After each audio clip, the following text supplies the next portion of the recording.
Be ready. Start. Therefore, where a High Court grants relief to a citizen or any other person under Article 226 of the Constitution against any person, including the state, without considering his blameworthy conduct, such as laches or undue delay, acquiescence or waiver, the relief so granted becomes unsustainable, even if the relief was granted in respect of alleged deprivation of his legal right by the state. Stop para. Therefore, it is not necessary to issue notice to the employer, nor to consider his objections, nor to hear him before main reference. Stop. Accordingly, we are of the view that the High Court was wholly wrong in its conclusion that before making reference on second application, it was incumbent upon the state government to give notice to the employer and record reasons for making reference. Stop. The previous decision of that court relied on in the case at hand was wrongly decided. Stop para. The second question is whether, as a fact, reference has been ordered by the government. Stop. It is seen that on the earlier occasion, admittedly, reference was rejected on the ground that the appellant had settled the matter with the employer. Stop. In the second application, the minister made a note directing reference, but in the order communicated later to be appellant by the Labour Department, it was indicated that in view of the decision already taken, the government did not consider it necessary to reconsider the decision already taken. Stop. In other words, they were of the opinion that there existed no industrial dispute. Stop. They declined to make reference under section 10(1). Stop. Therefore, there is no reference in fact made to the appropriate tribunal, labor court or industrial tribunal. Stop. In these circumstances, we cannot give relief to the appellant since there is no reference made by the government. Stop. The appeal is disposed of accordingly. Stop. No costs. Stop para. He may also in the process show or indicate that the penalty was not liable to be imposed upon him. Stop. The decision of the collector is not final as it provided by section 45 of the Act that the Chief Controlling Revenue Authority may, upon an application made in writing within 3 months of the order of the collector, refund the amount if it is cess of the amount which was legally chargeable has been charged and paid under section 40 of the Act. Stop. Exercise of power by the collector is always subject to the control of the Chief Controlling Revenue Authority under section 56 of the Act. Stop. The Chief Controlling Revenue Authority may also refer a case to the High Court for its opinion as provided by section 57 of the Act. Stop para. The procedure indicated in this section contemplates that the collector shall form an opinion as to the chargeability of the instrument with stamp duty and the amount of duty payable on that instrument, and thereafter he shall require the payment of the proper duty for the amount required to make up the said duty together with penalty, which will be either 5 rupees or an amount not exceeding 10 times the amount of the property duty or the deficient portion thereof. Stop. Under section 33 of the Stamp Act, power to impound a document or instrument which is not duly stamped is also available to the courts, including a High Court. Stop. Unless properly stamped, instruments will not be admitted in evidence, nor shall they be acted upon. Stop. The courts, like the Chief Controlling Revenue Authority, have also the power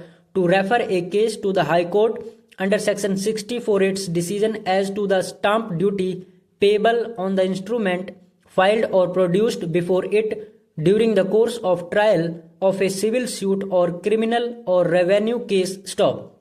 If the court itself decides that the instrument was duly stamped and was therefore admissible in evidence, or admits the instrument in evidence on payment of duty and penalty, its decision would be revisable under section 61 by the court to which an appeal would lie from the decree or order passed by this court. Stop. Thus, the matter of determination of stamp duty, the courts including the High Court, apart from the collector and the chief controlling revenue authority, are involved either at the stage of registration and determination of stamp duty or admissibility of the instrument document in evidence in a pending case. Stop.